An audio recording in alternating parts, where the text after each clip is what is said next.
Hello and thank you so much for coming to my channel. My name's Lyndon and today I want to have a look at 2-5-1s. 2-5-1s, oh my god, when I first started looking at chord charts, I looked at chord charts, I'm self-taught by the way, I looked at chord charts and I just thought to myself, there is no way that I'm ever going to understand this. If I was better at editing, I'd like to throw out pictures, B minor 7 flat 5 and C with a triangle and D minor 7 and it's just like, what on earth, B with a circle and a slash going through, what on earth is all that about? And to be honest, I looked at chord charts and I thought to myself, not only can I never understand this, but even if I could understand it, I'd never be able to play fast enough to move between one chord, and there's just no way.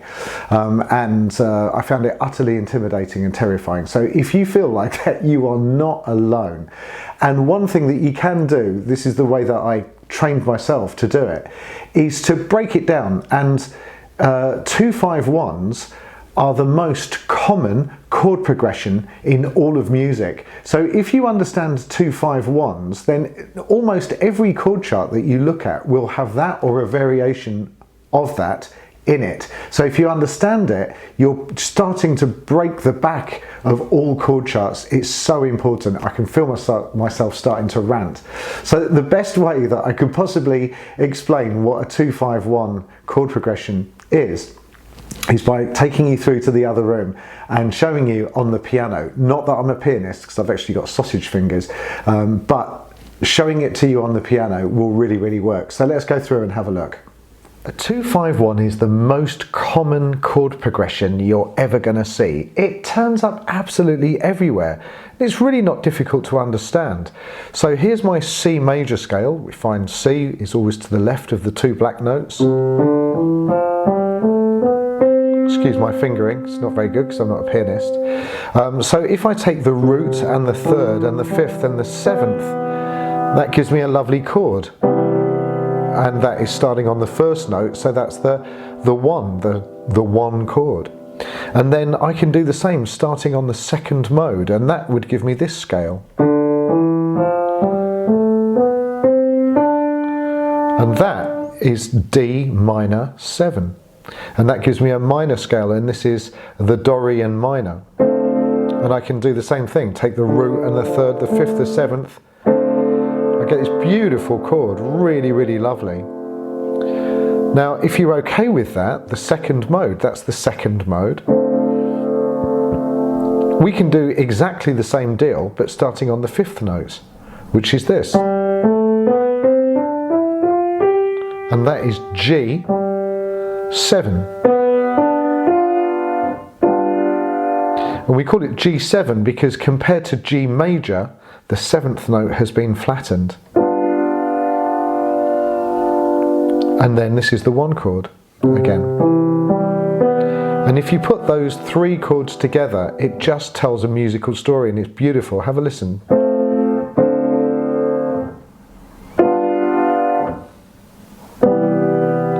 It's just like a perfect little musical package of gorgeousness, and it kind of tells a story.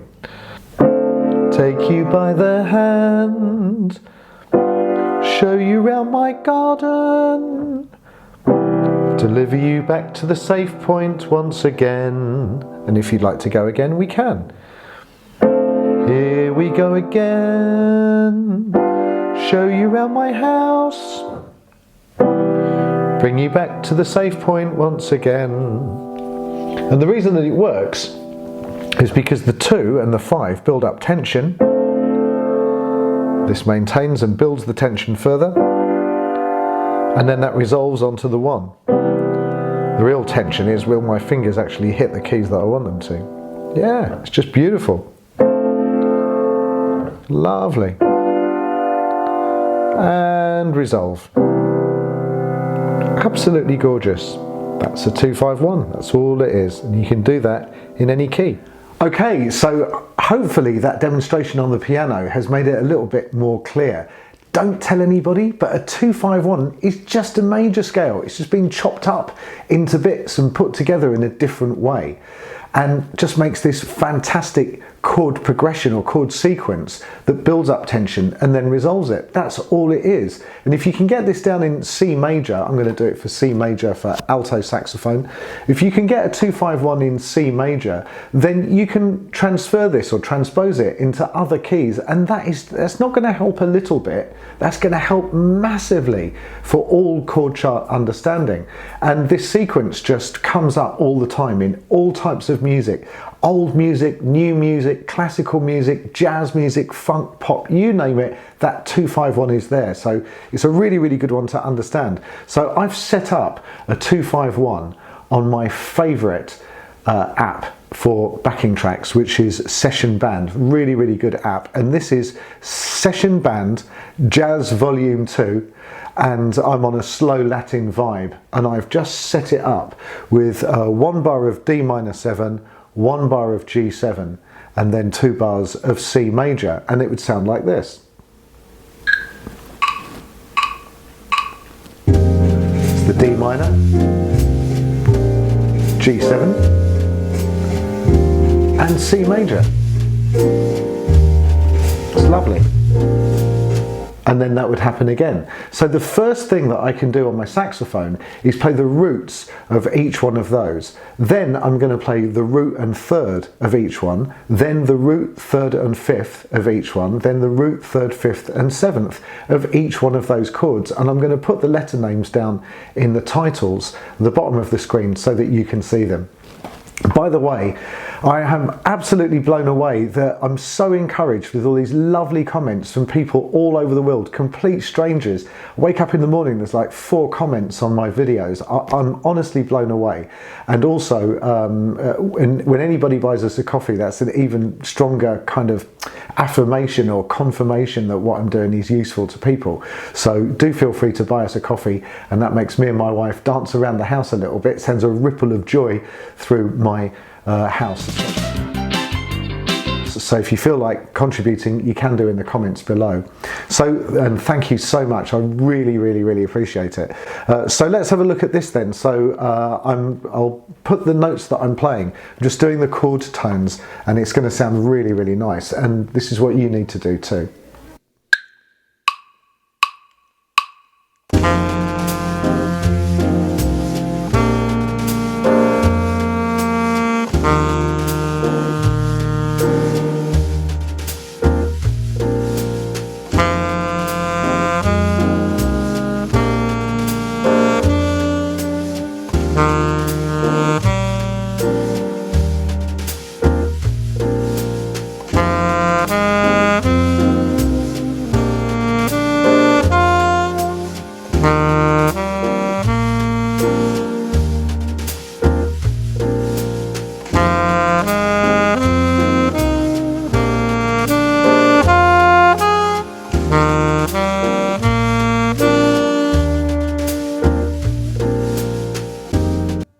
That already starts to sound really, really, really nice. And what I'd recommend, that if you've never done this before, don't be afraid to be playing just the root of each chord and then just the root and third. And you can do that as many times as you like. And I've just done it once, but you should do it loads and loads and loads and just get used to doing that. I promise you, I know it doesn't sound like the world's greatest solo, but it's such a good exercise to do, and it will set you up so that you're able to make a really nice solo, I promise.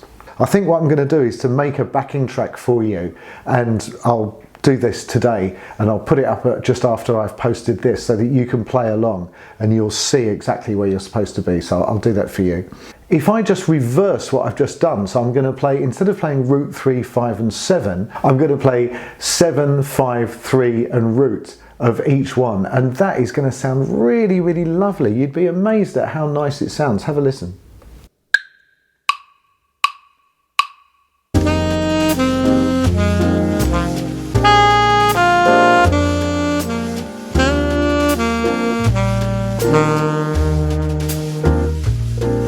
Sounds lovely, sounds so, so nice. And if I do that again, so just reversing, so 7, 5, 3 root of each chord, but this time I'm just going to play around and just be a little bit looser and play around with that. That's going to sound absolutely gorgeous.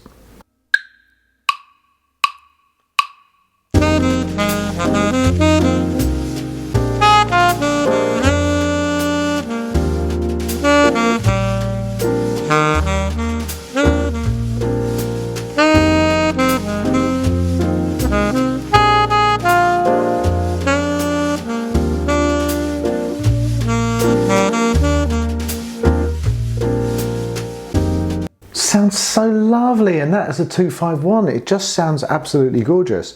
I could also play the first 3 notes of the scale of each chord. So the D minor, play 3 notes, the G7, play 3 notes, and the C major, play 3 notes. So I'm going to do that. I'm going to play the first 3 notes, then I'm going to play the first 5 notes, and then I'm going to play the whole scale. And this is like a really, really excellent exercise, but will also lead on to fantastic sounding improvisations once you can do that comfortably and you can start throwing it around. Have a listen.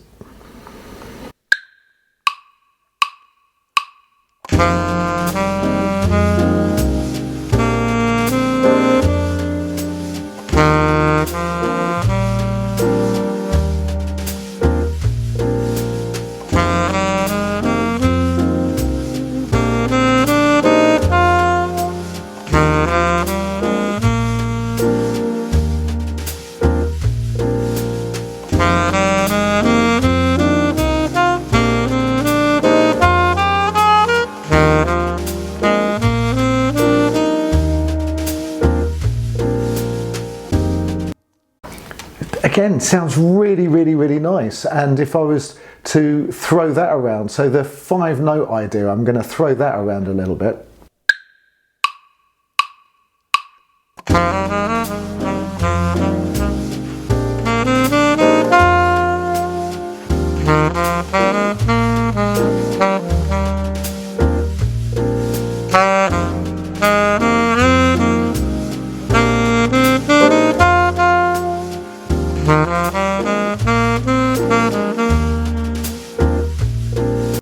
Another thing that I could do is just to think about the D minor and play the D minor through the whole sequence, or through the D minor and the G7, and then when I get to the C major I could hit the chord tones, and that's going to sound really nice. And the chord tone that I'm going to go for is the 7th, the B of the C major. So when I resolve onto the C, instead of hitting the C, I'm going to hit the B and the G and the E, and that's going to sound lovely because that B is so close to the resolution point but not resolving.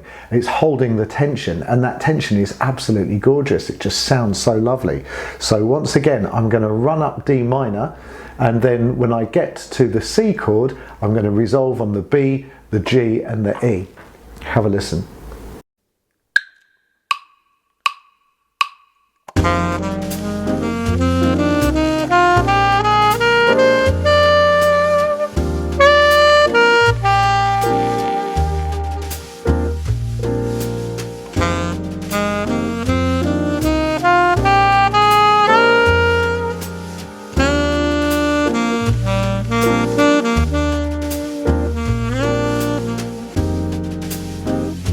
Sounds absolutely gorgeous. So this is how you're going to build your solos, by understanding these scales and understanding the chord tones and being able to land on the chord tones and the scales of each one.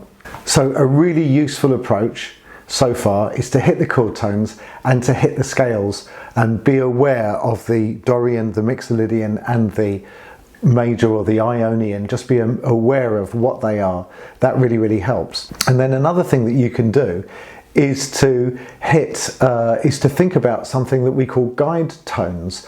So this approach just sounds so lovely. It's absolutely amazing. And what I'm going to do is I'm going to think about the chord tones of D, and they are D, F, A and C.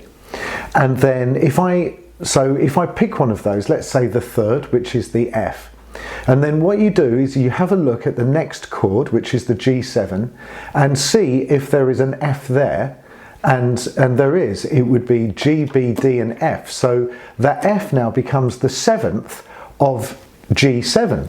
So that's going to be really interesting if I hold on to that note. As the chords change underneath me, as the harmonic structure changes underneath me, the function of the F that I'm playing changes from the 3rd of one chord into the 7th of another chord.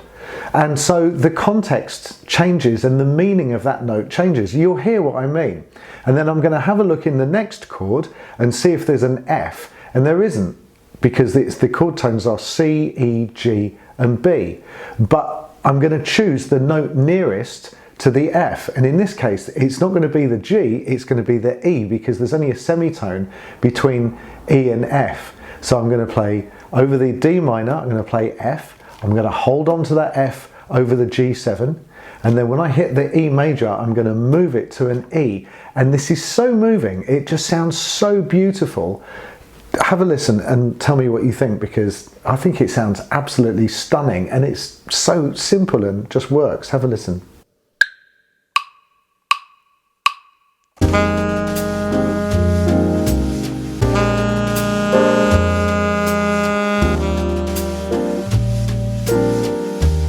Do that again.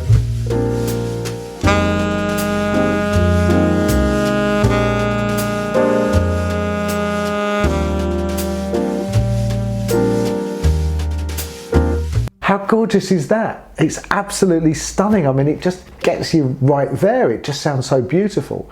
Really, really, really nice. And you can do this with any of the chord tones. So for instance, if I took the fifth, which is the C of D minor, and then had a look in the next chord, the G7, the nearest note to that would in fact be the B.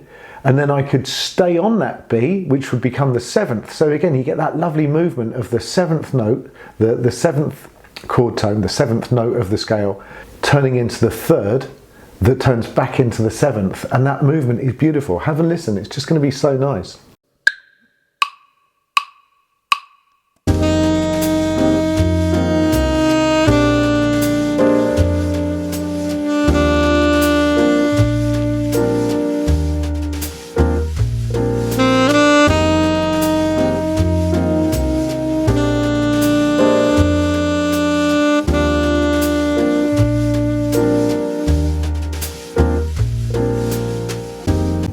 So this idea, once again, is called guide tones, using guide tones. Now if I took the first example, which was to go from an F, which is the third, to the F, that becomes the seventh, and then to the E, which goes back to the third again. If I was to use those as my guide tones, I could make a little solo just moving up and down the scale from around those target notes and make a lovely solo, and it just sounds so moving. It's beautiful. Have a listen.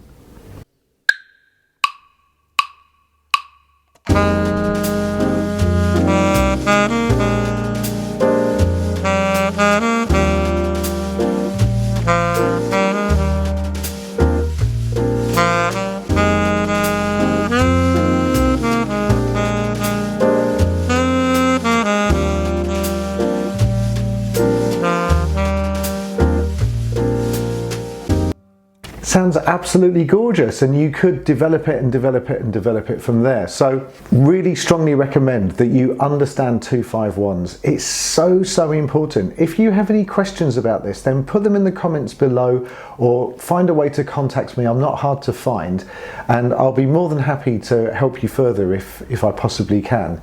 And tell me what you think of this video. Is it useful to you? Have I explained this clearly? Because I really want to help as many people as I can.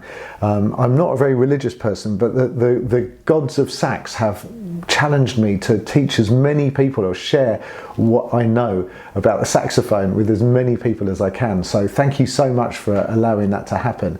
If you'd like to support the making of these videos, then do click on the link below and buy me a coffee, and I'm really looking forward to seeing you in the next video. So thanks again, take care, bye.